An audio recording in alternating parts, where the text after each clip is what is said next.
Okay, welcome to the first ever Lowdown with Tony Lowe. And today, I am deep in pandemic land on, what are we, April 8th, 2020, I think is true. And today with us, I am speaking, us like there's more than me. I'm talking to Ryan Bunch, and he's the Communications and Outreach Coordinator at the Arts Commission in Toledo, Ohio. He's focused on community programs, performing arts, literary arts, strategic implementation, partnerships. This is all from the website. Yeah, He's it's also a lengthy bio. It's pretty. I cut it down. Yeah. We've done too many things, but Ryan is a poet, a writer, a spoken word performance artist. He's been published both in print and online, and both nationally and internationally. Ryan, first things first. Are you well? Yes, thank you for asking. And thank you for having me on your show to prototype this thing. Yeah, I'm doing great. Me and my people, immediate friends and family are all safe and healthy, and I'm super grateful for that. So, Well, then me too. yeah. I'm also grateful that you are well. And you, are you well? I am, man. I mean, emotionally, it's definitely up and down. I'm kind of unemployed, but I'm also oddly okay.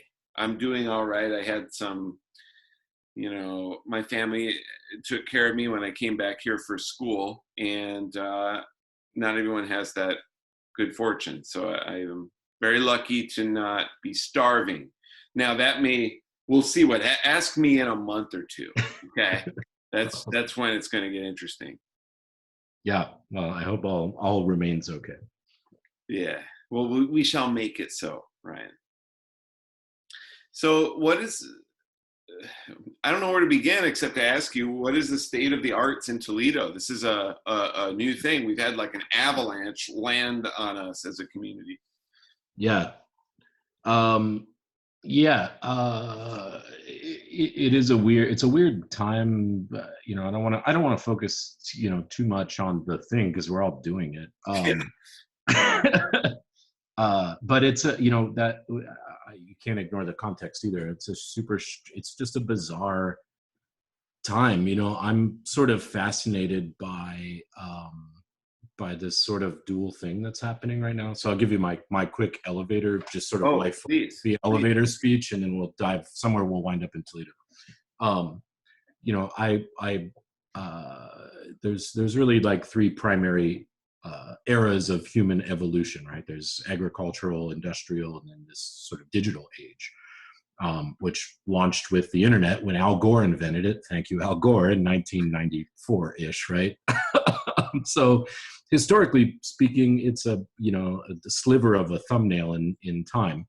And so we're very early on in this like new development. What's interesting to me about this pandemic is, we're still very much, with that context, there's, for the first time in the human history, there's 7 billion people on the planet that can effectively communicate in real time, right? Which is interesting. But we're still very much a society that sends out hard copy newsletters and email newsletters because we're sort of still like a dual lingo society. What I think is interesting about the pandemic is that it's forcing us in a weird way into this digital age, in a way that we've sort of, I think as a society, have been like reluctant to a little bit.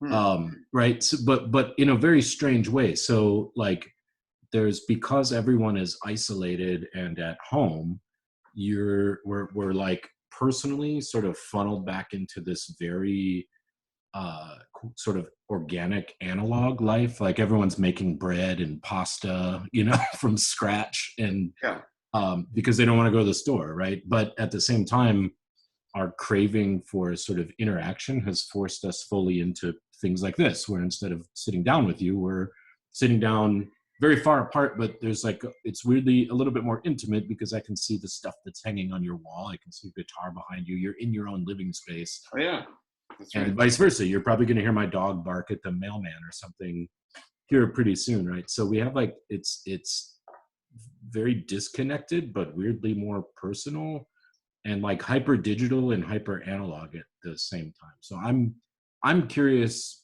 as you know, just sort of a general creative community of artists, what time will sort of reflect on this moment. Yeah, speaking of which, can I comment on that? Because I think time is one of the essential elements that we need to explore. You were talking about evolution and how this has brought us fully into the digital age. I would posit that we have been immersed in the digital age. However, our focus using that as a medium where all of our interactions are happening. We have this digital thing where we use our phones and we have streaming movies and we have our computers, but we've been using it as kind of an archive and retrieval. Mm-hmm. And now it's forced us to engage with this digital paradigm in the now. And I think where that ties in with what you're saying about sourdough bread and people being in the moment, I think this, in terms of our evolution, is us getting close to the earth and close to the now. And I think that the earth, this is, you know, people make this comment about, well, the earth is coming back to teach us about climate change and stuff. I argue it has more to do with living beyond our means and living above our sustainable numbers. Yeah. And I think the message we're getting is that the earth will roll on in one way or another, with or without us. And we need to adjust and find a new way to be in the current time. Yeah, so, this has always been my argument with the environmentalist population, and I'm as progressive as they come. But like, you know, this whole mantra of like, we have to save the earth. Is like, the earth is going to be fine. Good, man. Save yourself. Save people. You ever seen how long it takes for nature to reclaim a building or a parking lot that's been sitting? Months before a flower or a tree pops up through it. So, dude, man, this is sort of like the National Geographic videos where like the rhino shakes its ass and all the bugs that are living off of it come flying off. That's sort of, well, it goes back to the whole. Okay, I don't want to take too much time. It's too nice. Yeah. But it goes back to, you know, Western European philosophy that made sense for evolution at the time, where man must master one's environment. One must dominate one's environment to survive those cold climates. And then we took that relationship to nature, where I am man, I think, therefore I am, and I am it. I will dominate this turf and take it over.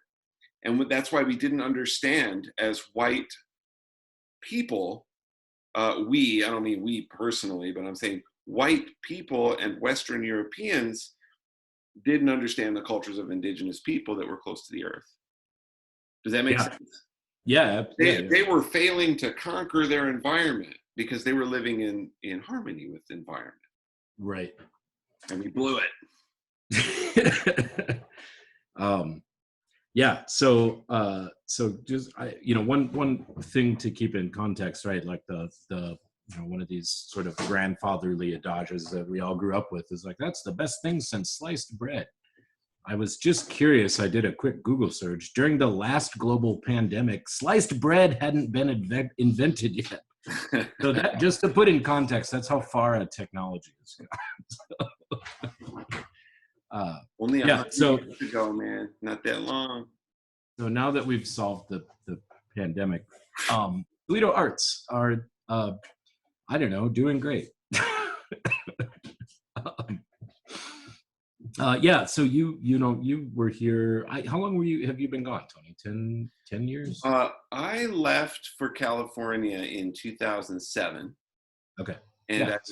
yeah, and I returned last year.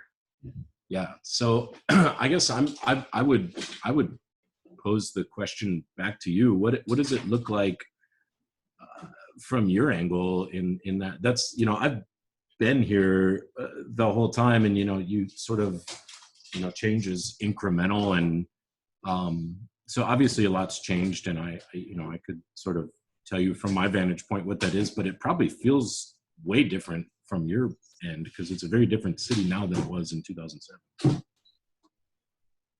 Hmm. I think, maybe not. Well, I'm not sure you're going to love what I have to say about it. I, But I must be honest. I don't think it's that different of a city. I think that the elements that made it great and the elements that made it challenging are both the same. And I think there are some steps that have been taken that are good steps as people who steward the arts. Uh, I think Toledo has a very solid team in place to steward arts and a world for artists. The major problems that the city has faced continue and will continue until a greater infrastructure that has more to do with bringing back economic possibilities for people that exist outside the arts, getting rid of the blight, taking care of the place. The bottom line is, I'll give you my full take on Toledo. Toledo is a place that thrived in kind of an environment that was created after people came back on the GI Bill. It was a manufacturing city, manufacturing consumer goods that people were kind of talked into needing, if you will, after World War II. Toledo rose up and built that empire, but it's not as much propped up anymore, and we've allowed these corporations to merge and kick out the industry, etc. And Toledo's basically been a dying city ever since. yeah, well, yeah, and I would argue even before that. I mean, the sort of pinnacle here was really even pre-World War II. I mean, it was Okay. we're a early industrial revolution city. It was the teens and into the 20s that I think a lot of Toledo's sort of global posterity took place, and then that continued. I think it sort of had some boons through there until the 50s when and it's not an atypical story. I mean, most American cities, and certainly almost every Midwest American city, has a really similar tale. You're correct. There was this massive wealth when we were an undisputed economic power because every other first world industrialized nation was rebuilding in the wake of World War II.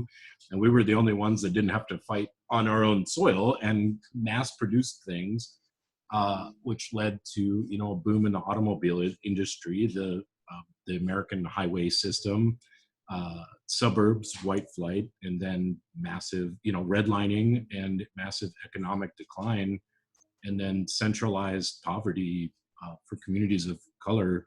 And now we're just now sort of like looping back as a society to go like, okay, well, that didn't work out great. Right. Um, Let me. so I see the arts in Toledo playing a role in that narrative, which I think is hard to see because the story's sort of being written right now. Well, here's the other end of my tale, that my take. What Toledo has that places don't have. So there's the campaign that the city has. You will do better in Toledo. In many ways, I don't think Toledo's a destination spot to make a fortune. Frankly, Yeah. I do think that there are better elements about Toledo, and what it has to do with is people power. So you have in Toledo what I consider an ultra high quality music and art population, meaning Mhm. artists and musicians. I'm not so sure about the strength of the assortment of venues. We're taking the virus that shall not be named out of the picture for a moment. I'm just Yeah. saying, let's pretend we're all out there doing our thing. Um, it's very difficult, I think, to showcase. I'm speaking from a musician's perspective. It's hard. I couldn't get a gig to save my life. I had to start booking shows myself at the art center, Miriam's place, the art and performance center, and even that then got sidelined by the thing that won't be named. But it's hard to get an email back from someone to try to perform, and there are Mhm. no venues that are focused on here's a venue, and if you go here, like remember Rusty's back in the day? It was a jazz Yeah. club for anyone who doesn't know. Rusty's was a place where on Friday or Saturday night you could go and you didn't know who was playing, but you knew it would be one of those great Toledo artists, and you would just go in there and pay your dues, walk in and be entertained for the evening, and it would be of a certain quality and of a certain type. And I think that's better. I think that's a better model for artists than just these clubs that I think there's a dying model where I mean, when was the last time you discovered new great music and it's your job, but by going to a bar and watching a performance at 1 in the morning on a weekday? Yeah. I mean, who does that? Who Yeah, it's pretty rare, and I would agree with you there, and I get accused a lot of being a pessimist for sort of touching on these same topics, and I don't think it's pessimistic. To me it's a challenge. I mean, I travel not a ton, but a fair amount for work, and I maintain a lot of contacts with other artists and people that do sort of arts administration and the kind of work I do in Toledo and other communities across the country.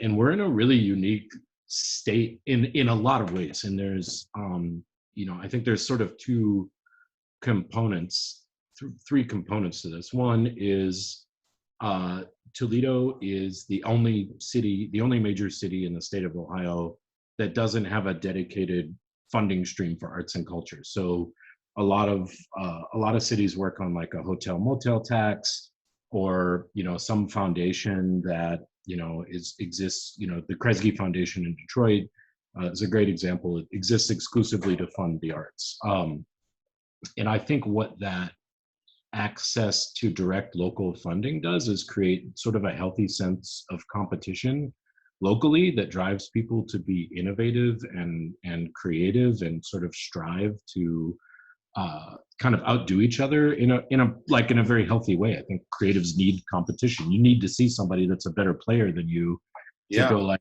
oh man, I gotta steal that. I do the same thing. I purposely try to surround myself with writers who I think are better than I am, because I want to be challenged in that way, right? So I think that's one piece. Two, we're a blue collar town. We're very much still in the culture of you work 40 hours a week or more, if and you're lucky, 40. you crack a beer on Friday or a Saturday, and kind of do your thing. And I mean, the radio stations here have been playing the same music since 1973. you Can't listen to know the radio here. Oh, there's not a radio station that we don't have a college station. We have college stations, but we don't have like a hip college station that is like channeling new music into that's the right. city. That's right. um, and so I think all of that sort of combines into this perfect storm of I would stop short of calling it complacency, because there is a super active arts community here. I think the visual arts community is really strong. It's super Very strong. connected. And so are the And musicians, Ryan. So and are the the musicians. yeah, It's just, where do you go to find it? right. And then the sort of third piece of that is you really need, I mean, it's interesting to me. We spend a lot of my free time I go to Detroit to hang out. The restaurants and the bars and the music venues that are opening there are like hyper focused on a thing, on doing a thing really well. Yep. If it's music, they do that kind of music really well. If it's cocktails, if it's food, and it's every inch of it, from the moment you walk in the door to the decor, the attire, the way that you're treated, the quality and craft of service. And it's not always like high Yes. end and fancy. It can be like low down and dirty, but it's done really well in a way that makes you feel like you had a full experience. And I don't see that kind of vision in a lot of Toledo businesses. I think there's probably a handful I would not name now, but count on one hand, Yeah. who I think have really put that kind of thought into their business. A couple of Yeah. quick thoughts on that. I think that that's very much in. Pardon me. I mean, my Instacart people are alerting me. So you hear some bells dinging. They're asking me. They're out of your noodles. What do you? Anyway, You're that's gonna have to make pasta from home from scratch. crazy. I make everything at home anyway. It's changed nothing. But that's what I was talking about with Rusty's. You go out for an evening of entertainment, hoping for a certain sort of evening. It's like you think of it like, what is this, a romantic dinner? Where do I go for that? It's the same thing with music. I want to go, man. I feel like checking out some like Lowdown, dirty dirt bomb type stuff. There should be a place to go for that. Oh, that's where you go to see the garagey, rocky stuff, right? Oh, I want to hear this kind of, and you don't know the band, right? Yeah. What we have is a system in a city with a fairly small population where you're required to rely on the artist to invite a bunch of friends and have their own draw that's going to be the sole population of the club. Now, what that limits you to is there aren't that many people. Right. Like, I don't know very many people. So my draw right now, I mean, I know people, but you know what I'm saying? Like, hypothetically. You have friends, Tony. I don't know. I'm not, what am I going to call my uncle and my mom and my brother and try to get them to come down to the club so that the club knows that I'm good? Yeah. Well, Toledo has a whole bunch of great musicians that could be playing in the proper venues. And I think Toledo measures success by some wrong metrics. Now, we measure success in some great metrics as well. But I know when I was coming back, everybody said, oh, you're going to love it, man. Downtown's totally different. Now, that's been the narrative since before I left, by the way. Okay. And I said, well, what's different? I said, are all the stores down there? Are people down there? Is it thriving now? And they're like, nah, but you can walk around with an open container and drink downtown. And I was like, that's bad. That's not marketing. You're not helping. I would disagree with you there. I think we need, I say all the time that I preferred Toledo when it only had potential.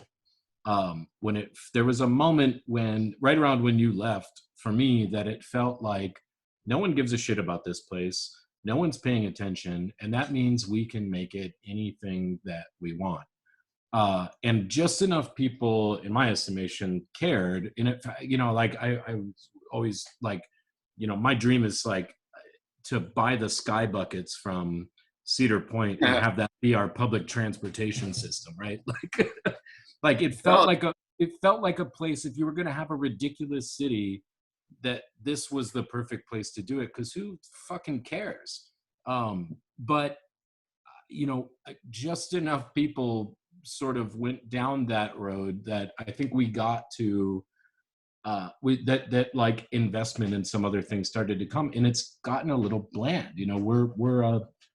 We tend to oscillate towards mediocrity, and that's partly just sort of our Midwestern culture, right? Like we're not an abrasive people. We like to sort of be in a crowd. It's very cultural, and I feel okay about that. I mean, I come from a small rural Michigan town, and I get it, and I think that's okay. But I want to challenge ourselves to get through that, and I fight this where I'm I'm sort of almost put off by some of the like cool new things that are happening because they feel a little run of the mill to me.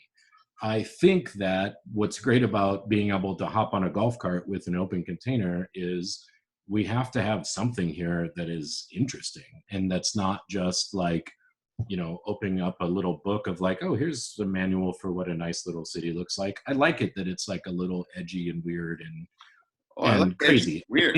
I think that's not the silver bullet. It's one element, and I would just add to that. It's interesting to me, and I would encourage you to sort of like, think about this too.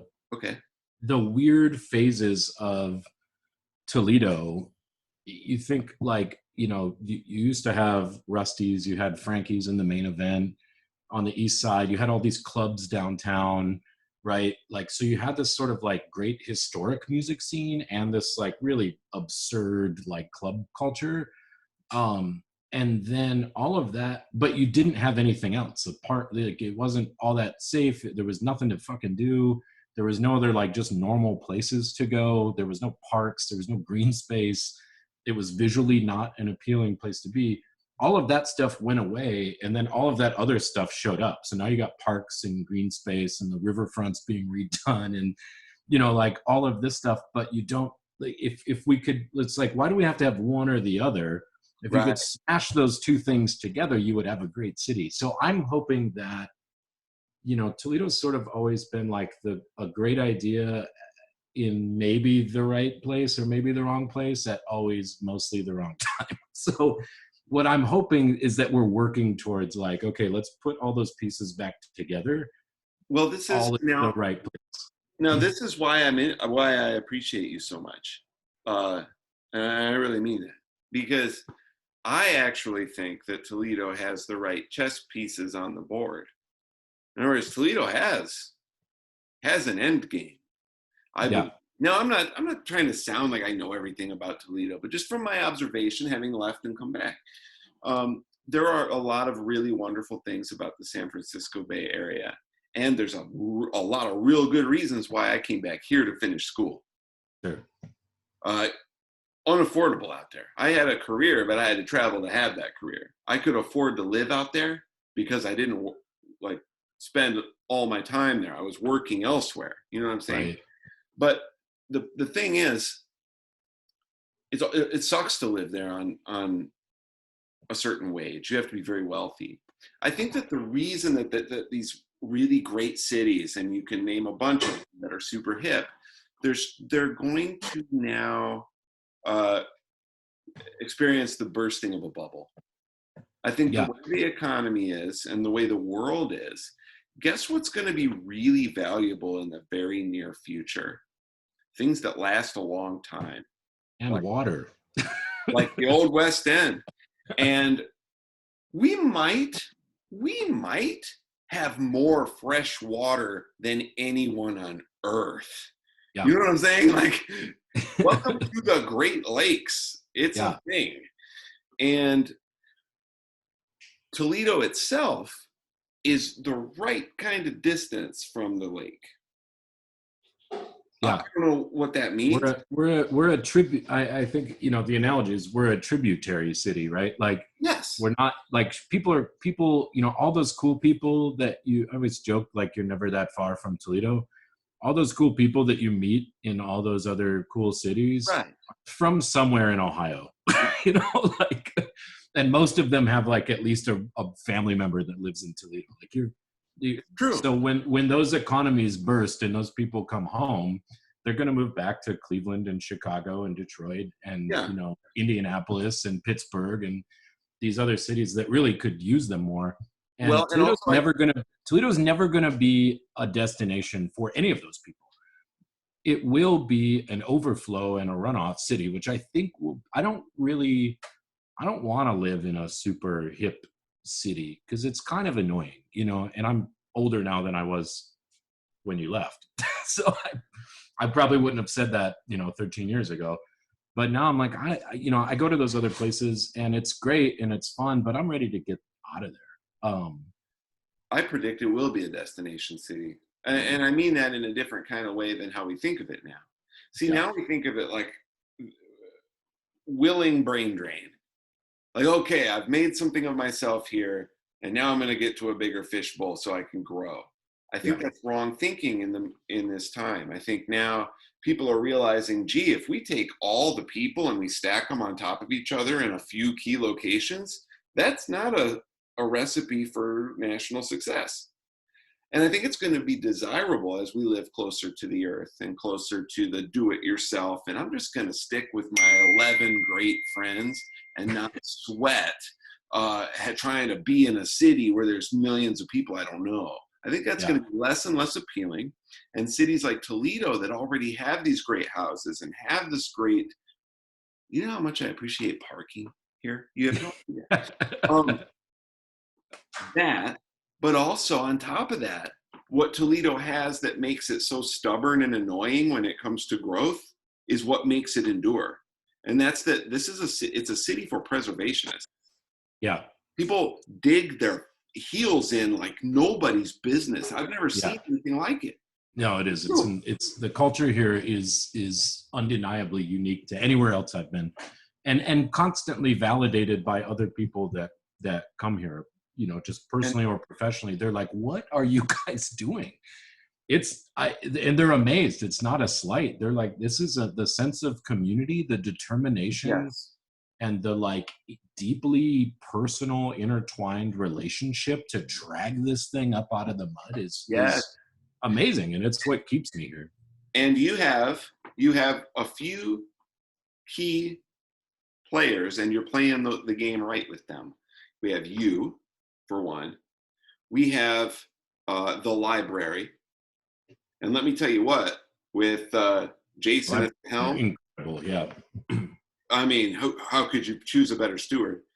And then the zoo, right? Now, I know animals, the zoo, a little questionable, but what you all have done is the focus has been on preserving the beautiful architecture of the zoo, the history of the buildings, interactive exhibits. It's not a zoo focus. It's not a zoo. If we took all the animals out of that zoo, I would still go there. That's how it is.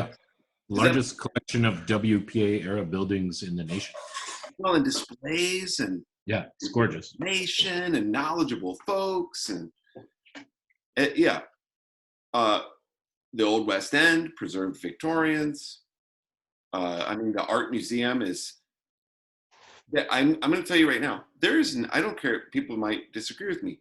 There's not a better museum in the San Francisco Bay Area than the Toledo Museum of Art. I will say that right here. If I'm just going to go and take in like art, and I have one day at a museum, I choose Toledo's museum over anything in the Bay.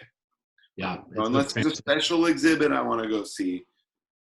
Yeah, nobody. No, it's a fantastic collection, and I think the story of the museum is interesting to me in the story of Toledo and the story of the arts community. That Toledo was a very progressive city for its time. The rule of Mayor Samuel Golden Rule Jones, the Libbies, all these early captains of industry were sort of pro-union and we'll call it air quotes democratic socialist way before it was in fashion, and often contrary to what the rest of the nation was going through. When the Libbies built that museum, they designed it and endowed it to be free in perpetuity for every citizen who could walk in the door, because they thought that it was important that the labor class had access to arts and culture. And that you can't overlook that. That was built, and the museum was built in 1911, I think, the current museum, founded in 1901 or somewhere around there. But that, I mean, you talk about 100-year legacy, 110-year legacy of ensuring that the working class had access to arts and culture, which in a lot of other places it was specifically designed for those people not to have access, because they thought that it would would go, wait, this factory job sucks. It was for the aristocracy, bro. Right. Not in Toledo, because Toledo didn't think that way. And Yeah. think about the industry. I mean, car industry. It's a city of like, we can rise up and make something. We can build something, and did, damn it. Yeah. And here's the other thing. Do you remember when? Okay, the ballpark, the fifth third field where the Mud Yeah. Hens play, the mighty Mud Hens. And do you remember when there were all these? There was a story. There were these kids and they all wanted to watch the thing, and what they did was they took down a part of the wall and they put those sculptures of children watching the game. Do I have that story right? And Uh, it's a symbol of the kids from around the neighborhood yeah. with no ticket can gather and Well, watch and baseball. yeah, I don't know that is a piece in the city's public art collection, which I'll plug very quickly. The Arts Commission has stewarded Toledo's the city of Toledo's 1% for Art ordinance since its founding in 1977, Yeah, which makes it the oldest public art program in the state of Ohio, one of the oldest public art programs in the country, and the program that the state of Ohio's public art program is modeled after, as well as a bunch of other places. Ann Arbor recently adopted a public art program based on Toledo's, because it's stellar. It was innovative for its time. It remains innovative and important, and those sculptures are a part of that. But I don't know the origin story of that specific piece, but I do know that when they built the new ball field, you can drive down Monroe Street and the entire thing is open. it's open. And I love that. Like, it's when you go to a game or you're just walking by during game day, there's people of all walks of life hanging out watching the game through the fence from the sidewalk, and it's welcomed and encouraged. Yeah. That's who we are. Yes, dude. What I was going to tell you is when I saw that, when I walked by, because I watched a piece of the game through that hole in the wall. And it's not a hole. It's a city block of fencing. Yeah, there yeah, is. You right. can go look through the sculpture hole, but you can only see a hole in the wall where the fans can see it all. I wept when I stood there and looked through that fence. Yeah, I wept with gratitude for what my town had done. Just because it was, we have something.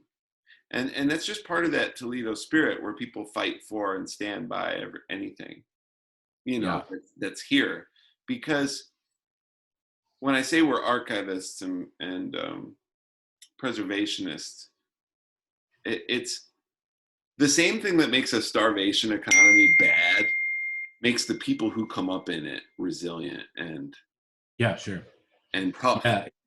And I think I think that's a good touch point. Is the thing that both gives me hope and scares the shit out of me is in context of all of this that we're talking about, is this sort of like downtown resurgence and renaissance, and which is happening in a lot of cities across the country, right? Yeah.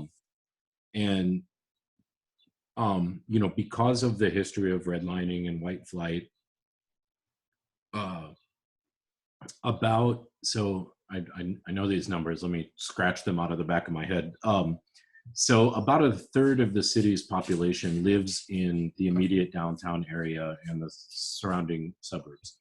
That 1/3 of that population, the total city of Toledo population, lives in the immediate downtown neighborhoods. 90% of the people of color in Toledo make up that 1/3. So the predominant number of African American, Latinx, and non-white people live in that area, which also just happens to be the lowest income area in the entire city by roughly $13,000 less per household income than the rest of the city's average. The rest of the city's average ain't so hot either. And the rest of the city's average is low, on a national standard is like way down here. Bottom basement. What I think the opportunity is, if Toledo chooses to accept the challenge, is that we can be the place, because we're not going to be a hyper destination city, because people are going to flow through when the Bay Areas and the New Yorks, those bubbles are already bursting, and the Nashvilles and the and the Austins and the Portlands are getting pretty full. When those burst, Cleveland, Detroit, Pittsburgh, these cities are sort of in that third wave of gentrification. Toledo's got a ways to go, and if they choose now, I think that the city can get ahead of that and change the game for inclusive community development in a way that doesn't displace people or just move the problem of poverty to the side. Working in exactly the spirit of the city that we're just talking about, that it's already built into the bones, this accessibility, this want for people to participate. What scares me is it's really out of our hands. It's out of, we're two white guys sitting in our homes, we're working our way through a pandemic, having a nice conversation. There's a lot of need out there, and I don't know that those voices are always getting up to where they need to be, and that the people, whoever the up is, whatever that means, are reaching in to find out how to make the proper decisions to avoid these typical things, or necessarily that there's the interest to. I know that there's, in my line of work at the Arts Commission, we sort of toil in a lot of this, and I can say we've got a lot of great partners that are funding this kind of work and are interested. But that has to come with some measurable change and impact. And I hope that we can get there. I'm scared that we won't. Well, this is a good place for us to kind of wrap up so you can get out and enjoy this weather. Yeah, it's beautiful outside. Speaking of two white guys indoors, let's get a little browner, shall we? While we have an opportunity.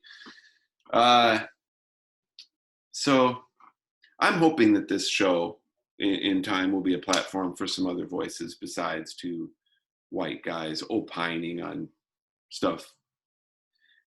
That said, you are in a unique position to speak intelligently about the situation locally. And I think that local situation is probably similar to a lot of places. So what do you want us, the viewers of this video, whomever they may be, to know? And you can keep it local. You can go, I don't care how you want to do it, but what now, man? Like what's yeah, sure. My want for Toledo has always been, the city's been very good to me and allowed me to just kind of do whatever I've wanted to do, and it's always been embraced and supported, and I've been very fortunate for that. There's no like silver bullet or mystique. It's just like throwing stuff at the wall and seeing what sticks. And I that's all I've kind of really ever wanted, is just more people to do more stuff and to make it a little bit bigger and a little bit weirder. And two, there's sort of that like local aspect. I think we have the ability to take control as creatives by just doing stuff because we can, and it's relatively cheap here and it's easy and we all know each other. Or you can meet everybody here. The 6 degrees of separation in Toledo is like 2. Yeah. Or you just know them. Yeah, everybody's got like an uncle or a cousin that knows the mayor or something. Like you're not that far. But two, what I also think, now that we're all sort of like cordoned in our homes and there's a lot of like stress and anxiety that comes with that, and I hope that. And I'm certainly in the same, I kind of have an eye on what I want to be creating. And I'm looking at outside of Toledo for those avenues of publication, of connection, of networking. I think that's important. It's great to try to find, the clubs here and that kind of thing. I also think that one of the detriments is Toledo gets so inside of itself. It's like a feedback loop. We have technology. We're forced to have to use technology. What a great opportunity to try to find galleries, venues, audiences outside of the city. So those are my thoughts. Is there anything, how can people support the work that you're doing and the work that Toledo needs done? Are there initiatives currently underway that folks can get behind that will help? Yeah, absolutely. I'm very proud to work at the Arts Commission. I've been there for a decade this year, 10 years. I started part-time. Actually, related, I got my job at the Arts Commission because of the previous economic recession. One of the stimulus bills, Yeah. I was out of work. One of the stimulus bills provided a part-time paid job at the Arts Commission, which has led me on this path. I've since bought a house, and so very excited about federal government stimulus bills in this economic recession that we're about to hit. And so maybe it can work out. It did for me. We'll see if that continues. But that aside, the Arts Commission's been great. I think they do incredible and admirable work. Probably in a lot of ways that people don't even realize beyond the public art program. Our Young Artists at Work program hires kids. Our creative placemaking program dabbles in a lot of the things I was just talking about around community development and sort of equal opportunity and social justice. We have arts festivals and all kinds of stuff. The artscommission.org, support.theartscommission.org. You can make a donation or just learn more about it. Nice, man. Appreciate it. Thank you for having me. This was really fun. Dude, thanks for kicking off the series, and let's hope it turns into something and people watch it. I think you said some really smart things. I gave you nothing to prepare for, so good job. I figured we would hit record and we'll figure out where it went from there. I feel okay about it. I don't know what I just said, but I don't either. I hope it came through that despite that any critique I have of Toledo is only because I love it and want it to thrive. So I think you're good in my seat. Yeah. Well, I trust your opinion given your position. So thank you. Yeah.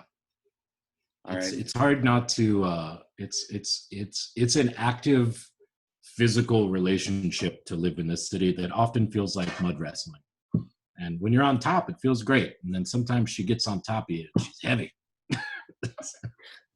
That got a little weird. But I know what you mean. I want to break into a Beatles song. Cue Abbey Road. Right. Yeah. All right, dude. I appreciate you very much. I'm going to hit the stop record button. You, Tony.